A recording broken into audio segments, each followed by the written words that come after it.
The Texas wind carried a silence too heavy for dawn beneath a lone cottonwood tree on the edge of the plains. A young woman hung limp, her dress torn and her bare feet pale against the rising sun around her neck. Nailed crudely to the bark was a wooden sign that read, "Indian Land." Her name was Raina Fletcher. And by sunrise, the vultures had already begun to circle not far away. A Comanche scout named Taihan rode his paint horse through the canyon pass, his bow slung across his back and a string of rabbits hanging from the saddle. He was a man of few words, carved by wind and war, his eyes always scanning the horizon. The world had taught him that mercy was a weakness, one that could cost you everything. He had seen what the settlers did to his people, and what his people did in return. The land between them was soaked in blood and betrayal, but that morning, as he crested the ridge, the sight below stopped him cold. The figure beneath the tree was small, fragile, and unmistakably white. For a long moment he stayed still. His instincts screaming to ride on white men had hung his kin before, leaving their bodies to rot as warnings to touch her, to even go near her, could mean his own death.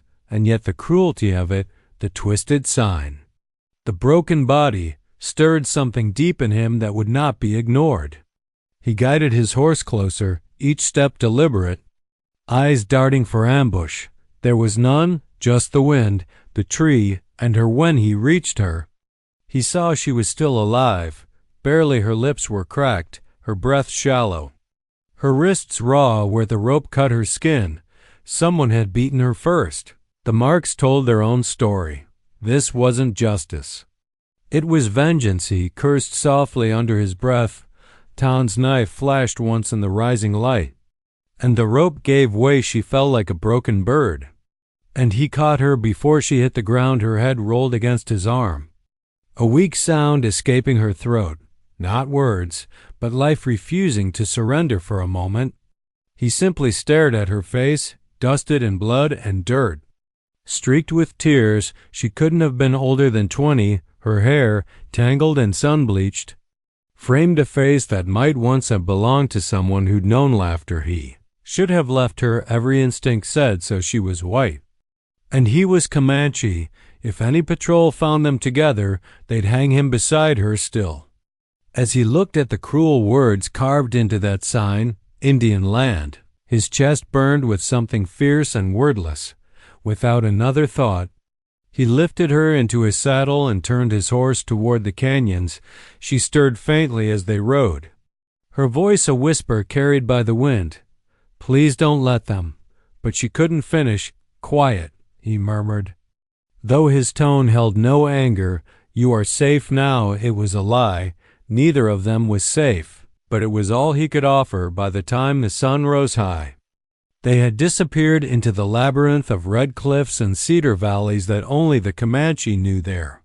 Beneath an overhang where a stream cut through stone, he laid her gently on a bed of furs. He built a small fire, crushed herbs between his fingers, and began to clean her wounds. She woke once, eyes dazed, and flinched at the sight of him. He spoke softly in broken English. "No harm, you live, rest." Her gaze softened, confusion, disbelief, and something else flickering behind it. "You saved me?" He didn't answer. He just turned back to the fire outside.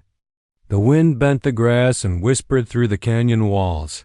The world beyond still burned with hate, but in that hidden hollow, beneath the flicker of a single flame, something fragile was born, the first spark of mercy in a land that had forgotten what it meant. And as the night came down over the plains, Tayan sat beside the dying fire, watching over the woman he should have left to die, wondering why he hadn't. First thing Raina Fletcher saw when she opened her eyes was the flicker of firelight dancing on stone. For a long moment, she didn't know if she was alive or dreaming. Her throat ached, her wrists burned, and the air smelled of smoke, leather, and crushed sage when she tried to move.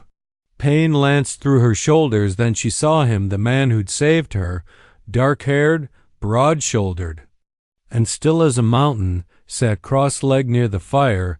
His bare chest bore scars like carved history, and the lines of his face were quiet but fierce. A Comanche, her heart leapt to her throat. He turned slightly, his eyes catching the firelight, deep, unreadable, steady. "You wake," he said, his English thick with an accent that softened the edges of his words. Reyna swallowed hard. Where am I?" He motioned toward the canyon walls around them. "Safe place, no one find you here." She pushed herself up with trembling arms. Her dress was torn, her skin covered with dried blood and dust. She remembered the tree, the rope, the laughter of the men who'd done it. Her breath came fast. She clutched her arms around herself. They left me there." He didn't answer. He simply fed another stick into the fire. The crackle of the flames filled the silence between them after a long moment. She looked up at him, her voice trembling. "Why did you save me?" Tyne's gaze stayed on the fire. "I saw cruelty." His tone was low, almost a growl. "Not honor? No man, not even white, should die that way." Something in his voice quieted her fear. There was no hatred in it, only weariness, the kind that comes from too many graves and too much loss. When he rose to his feet, she saw the way he moved, with quiet strength. A man used to danger. He offered her a small clay bowl filled with water and crushed leaves. "Drink, heal." The liquid was bitter, but she drank it, burned her throat, then soothed it. He nodded approvingly. "Sleep now." But she couldn't sleep. Every time she closed her eyes, she saw the faces of the men who'd tied the rope, her own townsfolk. She had begged them to stop. She had only tried to help a Comanche child, a boy no older than 10. Captured by a patrol and beaten until he could no longer cry, she'd hidden him in her father's barn, intending to take him north to safety, but someone had seen by morning. The mob had dragged her to the cottonwood tree now. She looked at the man who'd cut her down, who, by all rights, had every reason to despise her. "You don't even know my name," she said softly. He glanced at her from where he sat sharpening his knife. "Name not matter, now you live." She hesitated. "Reyna," she said quietly. "My name is Reyna." He nodded once. "Tehan." Their names lingered in the air like an oath. Neither understood. Days passed.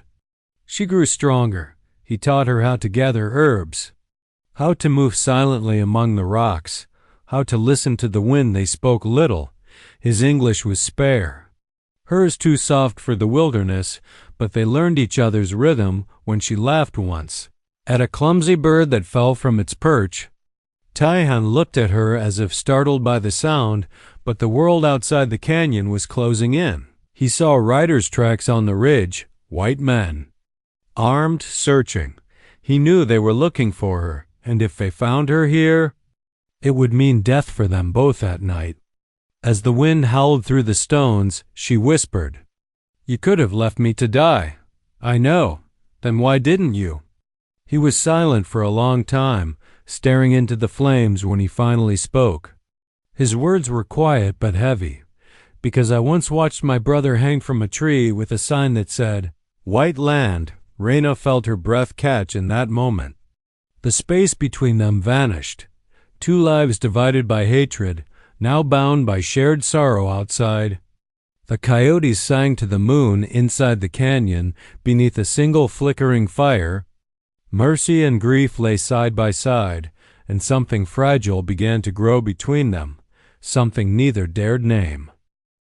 The days in the canyon began to fall into rhythm, dawns of cool mist and soft light, evenings of wind and whispering fire. Reyna was strong enough to walk now. Though her legs still trembled when she climbed the rocks, she spent her mornings gathering herbs with Tehan, learning which roots soothed pain and which berries to avoid. In the quiet between words, something unspoken began to pass between them, trust, curiosity.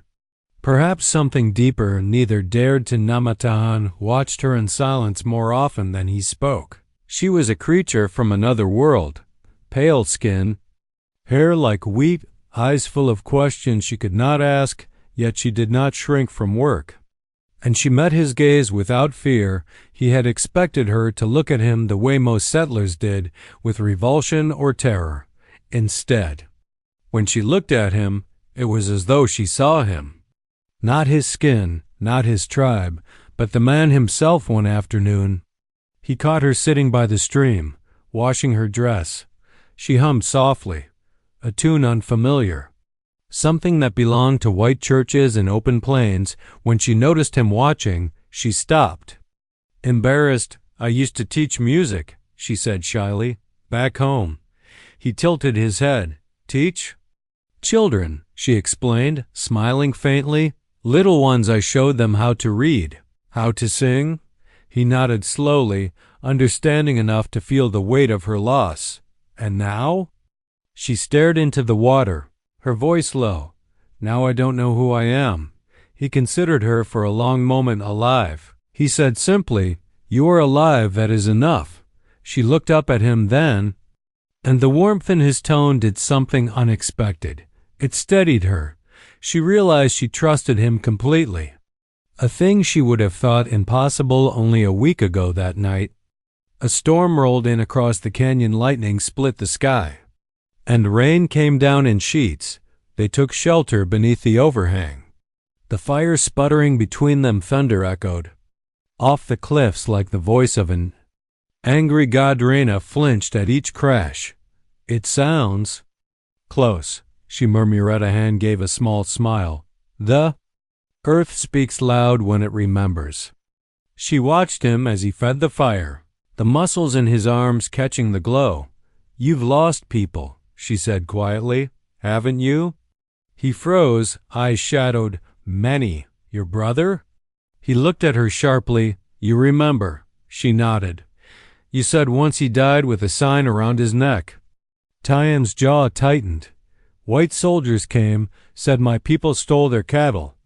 My brother was 15. They took him to the tree near Fort Duncan. I watched, could do nothing." The words came like stones, heavy and deliberate for a moment. The fire's light flickered across his face, revealing the years of pain etched there. Raina's heart ached. She wanted to reach out but hesitated, afraid he might pull away. "I'm sorry," she whispered. He met her eyes then, a long, unreadable look, and something inside him softened. "Sorry does not change the past," he said. But his tone had lost its edge outside. The storm began to ease inside. Something gentler had taken its place a few days later. Danger came close again. Taihan spotted tracks near the canyon mouth. Boot prints, several riders. Maybe scouts. He ordered her to stay hidden while he covered their trail. The hours he was gone were the longest of her life. She huddled near the fire, clutching his knife, every sound of wind or hoofbeat tightening her chest. When he returned at dusk, covered in dust, she ran to meet him without thinking. "I thought," she began, her voice breaking. He silenced her with a raised hand, his expression calm but his eyes betraying a flicker of warmth. "They do not find us," he said simply. She laughed, half from relief, half from exhaustion. "Then I suppose I owe you my life twice now." He looked at her for a long time before replying, "No, you owe me nothing." But as she turned away, he whispered something in Comanche, words she couldn't understand but felt deep in her bones. "You owe me your truth." And in the quiet that followed, Raina realized she would give it to him, all of it, her past, her pain, and the heart she had thought was lost forever, because somewhere between the world she had fled and the one he had built in shadows, she had found something worth living for again. The days that followed were warm and golden, filled with the hum of insects and the quiet labor of rebuilding. Raina gathered berries, learned to grind corn between smooth stones, and even mended one of Taihan's worn shirts with careful stitches. The canyon had become a world of its own, a hidden refuge where time seemed to hold its breath, but peace, Raina would learn, was never meant to last long on the frontier. That morning began like any other. The sun rose over the canyon rim, lighting the stone walls in gold. Taihan was preparing his horse for a hunt. Checking the bowstring and the feathers on his arrows, Reyna stood nearby, holding a waterskin, watching the light play over his face. "Will you be long?" she asked softly. "Not if the deer are kind today," he said. And for once there was a ghost of a smile at the edge of his mouth. She wanted to say something more, to ask him not to go, to tell him that the silence when he was gone felt too heavy, but before she could, a sound carried faintly through the canyon horses. More than one Ahan stiffened immediately. "Go," he ordered quietly. "Hide in the back cave." Reyna obeyed without argument. Her heart pounding, she crouched behind a boulder and watched from the shadows as the riders came into view. 3 men in worn hats, rifles slung over their shoulders, dust on their coats. "Tracks end here," one of them said. "Reckon she's dead by now. Can't imagine anyone would bother tacking her." Reyna froze. They were looking for her. The leader dismounted, scanning the canyon floor. "Still, if she's alive, we'll finish the job. Folks in town don't like loose ends." Tayan stepped out from behind a rock before they could go further. "You are not welcome here," he said in accented English. His voice like iron. The men turned, sneering. "Well, look what we got, an Injun with manners." The one with the rifle raised it. And everything after that happened in a blur. Reyna screamed as the first shot echoed through the canyon. Dust rose. Birds scattered from the cliffs. Tayan dove behind cover, fired an arrow, and struck one man's shoulder. Another rushed him, and they crashed together in a violent struggle. Reyna couldn't stay hidden. She ran toward the fire pit where Tayan kept his knife, her breath ragged, hands trembling. When one of the attackers turned toward her, she swung wildly, the blade grazing his arm. He cursed, grabbing her wrist, but before he could strike, Tan tackled him from behind. The fight ended as suddenly as it had begun. 2 men fled, 1 wounded, their curses fading into the distance. The third lay groaning near the rocks. Tayan stood over him, chest heaving, face grim. "Go back," he said sharply to Reyna. "You should not see this." She didn't move. "If they come again?" "They will not," he cut her off. "Not soon." The way he said it left no doubt that night. They didn't speak much. The fire crackled between them, its glow flickering against the canyon walls. Reyna sat close, her hands wrapped around a tin cup, her eyes wide and haunted. "You saved me again," she whispered. Finalatan shook his head. "You saved yourself." But she saw the blood on his arm, the bruise blooming on his jaw. Her throat tightened. "Let me clean that." When she reached for him, he hesitated, then allowed it. Her fingers were gentle, her touch trembling. Neither spoke as she wiped the dried blood away. Outside, the coyotes cried to the moon, a lonely sound that seemed to echo the ache between them. When she finished, she sat back, meeting his eyes. "Why did you do it?" she asked softly. "Why keep saving me?" Tayan's gaze held hers, dark and unreadable. "Because when I saw you hanging," he said quietly, "I saw my brother, and I could not lose another soul to their hate."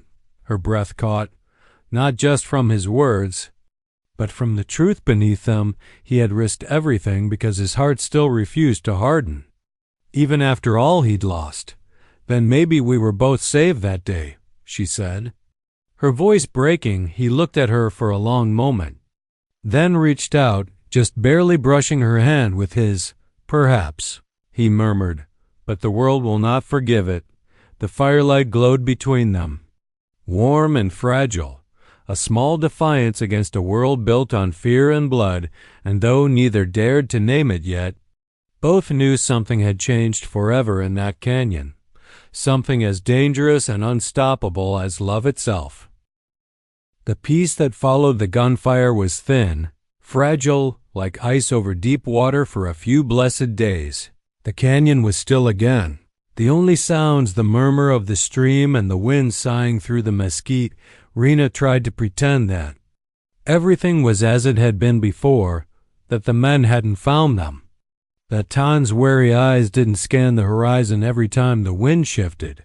But They both knew what the silence meant. The world beyond the canyon now remembered she existed. It started when Tayan returned from scouting the nearby trail. He came back with a horse gone lame and a face carved in stone. They know, he said simply. Raina looked up from where she was tending the small fire. Know what? That you live. The men who ran spoke in town. They say a white woman is with a Comanche. He paused, his voice low, bitter.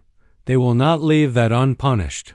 The words landed like blows. Raina stared at him, feeling the heat of the fire sting her cheeks. Then I've put you in danger, she whispered. Radahan's gaze softened for a heartbeat. You did not bring hate here. It was already waiting. She wanted to believe him, but the guilt gnawed at her. He had risked his life once to save her, and now again.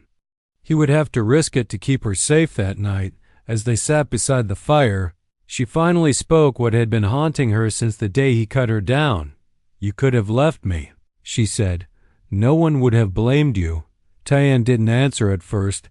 The firelight flickered across his face, catching the faint scars near his temple. When I was a boy, he said quietly, I watched white men hang my brother.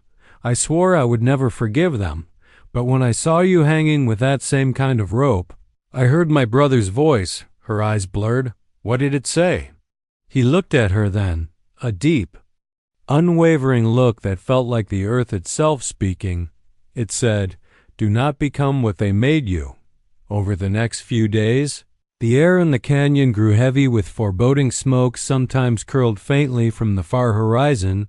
Campfires, maybe, or signal fires. The horses grew restless, and the night seemed louder. Raina spent those days beside Tayan, helping him gather food, mend tools, and prepare, though neither said for what she noticed how he lingered near her now, as if memorizing the way her laughter sounded, the way her hair glowed in the morning light. And she, too, had come to see him differently, not just as the man who had saved her, but as someone who had given her life meaning again. Still, fear was a shadow that followed them both. One evening, as the sun bled red across the sky, Tayan returned from checking the perimeter with a bow slung across his back and tension in his stride. They are closer, he said. A day, maybe less. Raina's stomach twisted. What will we do? He looked at her, steady, resolute. You will ride north at dawn. There is a trader's outpost by the river. You will be safe there. And you? I will lead them away. She shook her head fiercely. No, I won't leave you. His jaw tightened. If you stay, they will kill us both. Her heart pounded in her chest, wild and desperate. Then let them, she whispered. I'd rather die beside you than live knowing I ran. For a long time, he said nothing. Then, slowly, he stepped forward, taking her face in his hands. His palms were rough, but his touch was achingly gentle. You are brave, he murmured, but the world is not ready for what we are. Tears burned her eyes. And what are we? He hesitated, then leaned closer, his voice barely a breath. Two souls who should never have met, but did. The words hung between them like a vow and a curse all at once that night. Neither of them slept. They sat by the dying fire, the canyon bathed in silver moonlight, the air thick with everything they wanted to say but couldn't somewhere beyond the cliffs. The sound of hoofbeats echoed faintly, the world coming for them. And as Raina watched the man who had risked everything for her sharpen his blade in silence, she knew that dawn would bring more than just light. It would bring the test of everything they had fought to protect and of the love neither of them had dared to name. The prairie was quiet when the riders came, a heavy, watchful quiet, the kind that settles before a storm. Tan stood on the ridge, wind tugging at his hair, eyes fixed on the dust trail curling up from the horizon. He could see them now, half a dozen men, rifles glinting in the sun, faces hard with hate. Same men who had strung a rope around a frightened girl's neck, the same kind of men who had once murdered his brother, but this time he would not run. He led his horse to a narrow cut in the rocks, tied it there, and turned to face the open plains, the spirits of his ancestors seemed to whisper on the wind. And he whispered back in Comanche, his voice low and steady, "Let my heart be strong, let her live free." He drew his bow, waited, and when the first rider came into range, the arrow flew like lightning. The man fell. The others' scattering gunfire echoed through the canyon's dust rose. Thunderous Tahan moved like shadow and wind, striking, vanishing, striking again, but they were too. Manya bullet grazed his shoulder. Another tore through his side. He stumbled but didn't fall. Every breath was a battle. Every heartbeat a promise he refused to break. When the last of the riders dismounted and came forward, the leader, the one with a scar across his jaw, Tan faced him without fear. "You should have stayed on your side of the river." "Injun," the man Spadahan's voice came calm. "Even through blood and pain, there is no side. This is all land, all blood." The man raised his gun. A shot rang out, one single crack that split the air, and then silence. Wind carried only the cry of a hawk and the slow settling of dust miles away. By the river, Raina felt it before she saw it. A cold shiver ran through her. As if the air itself had gone still, she turned her horse, heart pounding, and stared back toward the horizon. A thin thread of smoke rose against the reddening sky. "No." She whispered she should have kept riding. That's what he wanted. That's what safety demanded. But her soul refused. She spurred the horse hard, riding back the way she'd come, her braids snapping in the wind. Tears stinging her eyes, the land blurred beneath her until she reached the ridge, until she saw him. Tan lay on the ground, the sunset bleeding across his skin like war paint. His bow was broken beside him. The earth dark with blood. Raina fell to her knees. No, no, no. Her hands pressed against his chest, searching for life, and then faint, almost invisible, he drew a breath. "You came back," he murmured, eyes half open. "I couldn't go," she sobbed. "You told me to live, but how could I without you?" His lips curved in the smallest smile. "You are the river," he whispered. "You carry what I cannot." She gripped his hand, her tears falling onto his skin. "Please, please stay with me." But even as she begged, she felt the stillness settle over him, the peace he had earned after a lifetime of loss. His eyes closed, his fingers tightened once. Then stilled. Raina bent over him, her forehead against his, whispering through her tears, "Then I'll carry you." 2.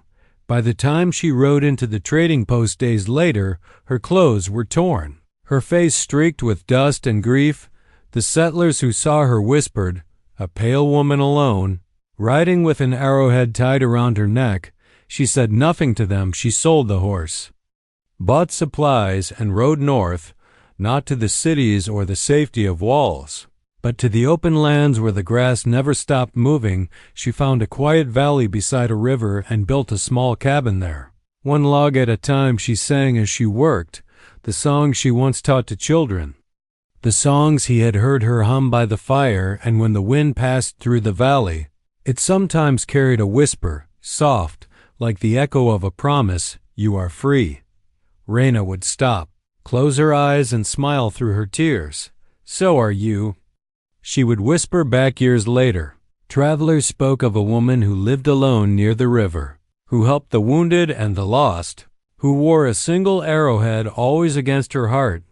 They never knew her story. They never knew the man whose blood had bought her freedom. But when the sun set red over the plains, and the wind carried the cry of a hawk, it was said that for a moment, just a moment, two shadows could be seen walking side by side along the ridge, the woman and the Comanche, bound by love, freed by sacrifice forever.